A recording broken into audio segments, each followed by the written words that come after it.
Hello everyone. Today I'm going to show you how to set up default homepage in Microsoft Edge. First of all, click on Microsoft Edge browser to open the browser. Then on the right hand side of the screen you will see three dots. Click on that and then find the settings. Click on settings. Then under settings you will see on startup. Click on startup, and on startup select open a specific page or pages, and then now there is a tab called add a new page. So if you click on here, it will allow you to add a new page. But for now I have already added google.com here, so I don't want to add a new one.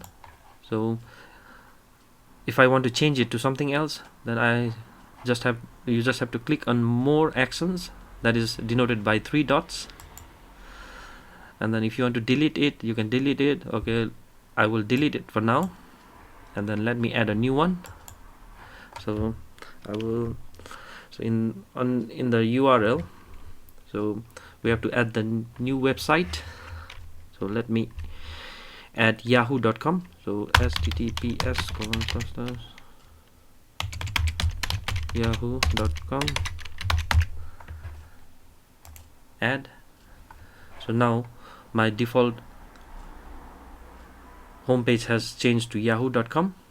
So now if I close the settings, close my browser, and then start my browser again, so now my default web page will be yahoo.com.